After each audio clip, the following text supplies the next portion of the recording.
Hi, I'm Michael Chiavello and welcome to The Voice Versus. You know, ever since The Voice Versus began, there's been one fighter in particular that fans around the world have consistently asked me to interview. He is the most controversial fighter of our times. A true knockout artist who's a bad boy in the ring, but also a bad boy outside of the ring. Self-described as a little crazy. Love him or hate him, you want to watch him. Like the city I'm in at the moment, he's both beautiful to behold, but also has a dark side. Welcome to The Voice versus Hárry, and welcome to Amsterdam.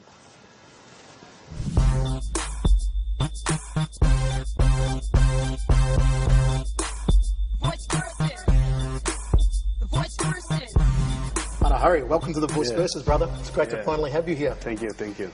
November 2010, I'm not sure if you're aware, but a rumour went over the internet. I don't know if you've seen this. A rumour that you'd been shot dead. Did you ever see this photo? Yeah, I saw it. Do you know how this rumour came about at all? No, I don't know. I was on holiday in Spain. Everybody was like, people calling me like, hey, brother, yeah? Oh, okay, no, nothing, just calling. And I was like, strange, you know? Then a friend of me calling me like, go at the internet and watch, or go to this and this. And I saw the picture. I was like, fuck. I was. How does something like that make you feel, though, that you're a big enough star that a fake picture like this gets released on the internet, and within literally 10 minutes worldwide, everybody thought you were dead? How does that make you feel? For me, it was a little bit scary, you know, because I was really shocked to see something like this. But you know, through all these years, I'm used to the internet rumors and this kind of stupid actions. But this was very this had impact for me, you know. A bit scary, right? Yeah. I shook it off me in 5 minutes, and I was like, you know. I have to apologise too, because I'm partly responsible for another rumour, because earlier last year I put on my internet, Twitter, that Hárry was dead. Yeah. But I had a pet fish I named Hárry, and my pet fish died. Yeah. And then everybody thought it was you. So I even had Joe Rogan, because he's a big fan of yours, emailing me. He's like, brother, did Hárry die? I'm like, no, my fish. You have to read the whole thing. My fish died. So a little bit I was probably responsible. I'm okay with that. I want to find out a little bit about your childhood and your background, because we don't know so much about you. Tell me about Hárry, the young boy. Do you come from a big family? Are you an only child? No, I come from a family of 4 children. My father came here in the early 60s for working, you know. I'm not from a big family. Yeah, as a child I was very a normal guy, you know, not somebody who you see quickly or something. I was a little bit on myself, you know, just not playing with a lot of kids. I was just... Spent a lot of time by yourself? Yeah. Nothing special, you know, so... What did your father do for work? My father worked in the gardens, but he stopped working early because he had a back injury. My mother, when she came to Holland, she did a lot of cleaning work and that case, you know. Just things that all the immigrants did when they came to Europe for a better life, you know. So you were born here, of course, though, in Holland. Yeah, 84. Do you consider yourself more Dutch or more Moroccan? I think it's difficult to say, you know, because I found a balance in life and in my nationality, you know. But of course, my roots are Moroccan, you know. I'm very proud of it. But I feel also as much Dutch, you know. So for me, it's not an issue, you know. And I've been traveling around the world for so many years now. I don't even feel like, you know, I come from one country, you know, so I have many places that I can call home and where I feel very comfortable. So when did you get into fighting and martial arts? How did that happen? I started when I was when I was 7 years old, and it was a stupid way of doing it because I didn't like fighting at all. But what happened one day, a friend of mine was playing outside, and he was playing with a girl. And I went downstairs and I wanted to play with them, and he didn't let me. And we were playing with marbles. Yep. So I didn't care, so I grabbed my bag of marbles, went down and started playing too. And the guy grabbed the stone and he dropped it on my hand. Huh? Yeah, he was a crazy guy. So I went up to my father crying, and he was like, no, I'm tired of this, you know, you're always coming crying. So he sent me to the gym. I could train there for like $5 a month. And that's the way it started, you know, but... Was it a kickboxing gym or a karate gym, or what was it?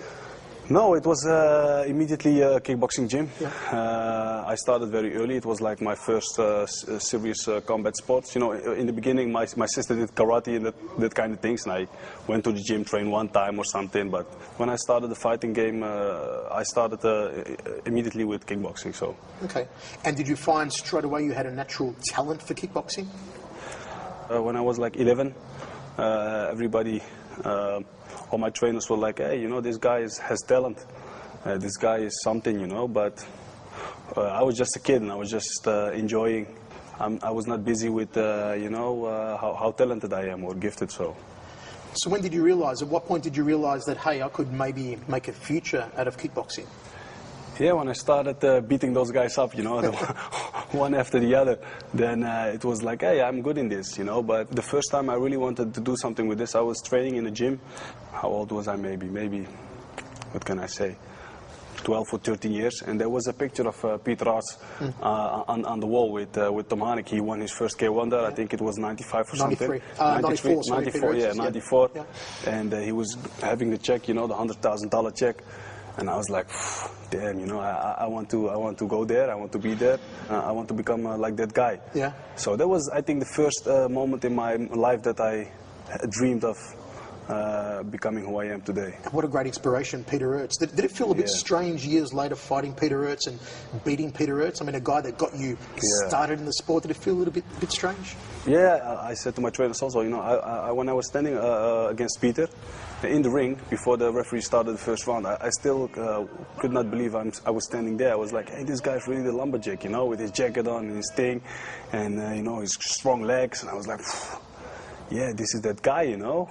But I was so motivated, a man on a mission, so... If I remember, you paid the ultimate respect at the end. You got down on your knees in front of Peter. Yeah, when I was a kid, he was a big favorite of mine. Of course, you know, I think that guy helped the sport to bring it where it is today, you know, so... Your first coach was at Sitan Gym. Yeah. Then after Sitan, you went to Chakariki, Tom Harink. Yeah. Tom Harink regarded as one of the greatest coaches in history, of course. Yeah. He's coached so many great champions. Yeah. How did it come about that you left Sitan Gym and hooked up with Tom Harink? Yeah, it was just an easy story. Sitan Gym, they had a gym in Amsterdam. After that, they moved. They went to Rotterdam. For me, it was I was still young and it was too far for me to, you know, go there. It was like a 70-kilometer drive. So for me, it was a choice. I couldn't bring it up, you know, to go there every time. So I stopped and I was started looking for another gym. Yeah. Till I ended at at the Sakuriki gym. Was Peter Ertz still training there with Tom at that time? No, he was gone at that moment. He was? Yeah. Branko Sikatic was still there? No, gone. Lloyd Van Dam's was training at the Lloyd moment. was there? Yeah. Did you spar Lloyd Van Dam's, those heavy leg kicks of his? Yeah, he sent me to the hospital once. He did? Yeah. Motherfucker. You know, Tom Harink once said of you that he thought you had more talent than Peter Ertz and Branko Sikatic combined. Yeah. Did that put a lot of pressure on you very early in your career, knowing that those words came from someone of as high reputation as Tom Harink? And I mean, Branko Sikatic, Peter Ertz, the first two K1 champions, legends, and to say here's this young Moroccan kid who's got more talent than both these legends combined. Yeah, of course. It was. I did at that moment. It didn't feel as a pressure. It was more like a motivation, because you know, talent isn't talent, and you have to prove yourself first. So of course, but I have a really big ego, you know. So I was like, yeah, of course, I'm more talented than those guys together, you know. So it didn't put the pressure on me. It was more like giving me more motivation. But you know, that's Tom Haneke's biggest strength, I think. You know, he's a good mental coach. Yeah. You know, his other skills are maybe not what it is for today, you know, because the sport is growing. But at that moment, that's what he was good in. He could make you believe that you can beat everybody at every time, you know. So for me, it was only a good motivation, those words. What led to you leaving Tom Harink and becoming part of Mike's gym and Mike Passinier, where we're at the moment? Yeah, at the moment, me and Tom had some small difficulties. So I stopped training there. After that, I was like a year looking back and forth for where to train, and Then I was like, you know, some people recommended me to go to Mike. Called Mike up, said like, hey, can I come train at your gym? And I was a little bit of a problem child at that moment. So he said, okay, you know, come, we can talk, and if it's good, you can come train. And, you know, so that's what I did. I came, talked for like a half an hour, and it was okay, you know, start training, and still here. What's the relationship like between you and Mike? Does it go beyond fighter-trainer? Is he more like almost a father figure to you as well? Yeah, Mike. You know, Mike is not the guy who wants to be a father. You know, he's more of a friend. Yep. You know, we have a lot of fun, and I think that's our biggest strength. You know, we have fun in what we do. We have fun together, and we enjoy what we are doing now. And we leave each other for what we are. You know, we're not trying to change each other, or telling each other what to do, you know. So we have one interest that we share, and that's fighting, and we try to bring that to the highest level possible. And I think that's our biggest thing, that we just focus on fighting, and we're not try to tell each other, you know, what to do. When we return to the Voice versus Hurry here in Amsterdam, we go back to Bader's K1 debut, the bus ride afterwards, the birth of his massive ego that put a few legends' noses out of joint.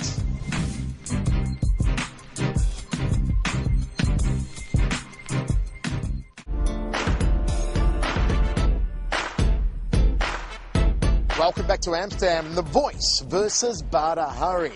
Bader exploded onto the K1 scene in 2005 as a 20-year-old, spectacularly knocking out Stefan Leko. After that, he caught a bus ride back to the hotel. I was on that bus, along with a few K1 legends who were, well, very upset by Bader's sudden blossoming ego. You were saying before you have a big ego. Yeah. And the first time I saw this ego was the first time I commentated you live, 2005 at the Tokyo Dome, when you knocked out Stefan Leko with maybe the greatest knockout, I think, in any combat sport. Boxing, mixed martial arts, kickboxing. It was an extraordinary spinning hook kick. I remember the bus ride back to the hotel after that. You were 20 years old, you had the shaved head, you were skinny, and you were sitting in the back of the bus, and I was up the front of the bus with Ray Sefo, with Ernesto, Peter Ertz, and you were calling them all out from the back of the bus. And you were asking them, hey, Ernesto, how old are you? You're old, I'm 20 years old, I'm going to beat you. Peter, how old are you? You're old, I'm 20 years old, I'm going to knock you out. Ray, I'm going to knock you out. I'm the best, I'm the greatest. Like almost like a young Muhammad Ali, cocky and egotistical. Is that cockiness and ego still there, or has it calmed down a lot over the years? Or do you just hide it a lot better than what you used to? Yeah, I hide it maybe a little bit better. Because a lot of people didn't like you after that bus ride. Yeah, of course, but I think, you know what it is, what I said to them, I made it true. You know, knock those guys also out. Yeah. So I was just, you can call it cocky or those kind of things, but I just call it, I speak what I feel. And I don't hide my emotions, you know. If I think something, I say it. And that's what I was thinking at that moment, so I said it, you know. Now I think a little bit maybe more before I say something, but if you catch me on the wrong moment, I will still say it without thinking, you know, so... Did you ever in your wildest dreams think you could make a K1 debut that impressively? It was your first time K1 in Japan, and to pull off a move that, you know, even a Van Damme in the movies could not do it as perfectly as he did. Did you ever in your wildest dreams think you could have done that? No, never. Of course, that fight was, was crazy. When I still look at that knockout, I was like, damn, you know, did I do that? You know, it was like a Bruce Lee kick, you know, in the movie, and in the movie they do it like 100 times before they get the right shot, and for me it was like, one minor opening, and it was finished. So of course it was tremendous, you know. I was so happy, and it was for me my beginning of my career, so it was a big step, you know. If I lose that fight, I think it would make things very difficult for me, so I was very, very happy. You've produced a lot of awesome knockouts, violent knockouts that have hurt people. Leko was genuinely hurt after that knockout. Yeah. Ruslan Karayev, when you knocked him out in 2007, you see the slow motion replay, and the nose almost goes through his jawline. when you knocked out Doug Viney in Korea. You know, Doug's a close friend of mine. You broke his jaw in 2 places. He couldn't talk for days.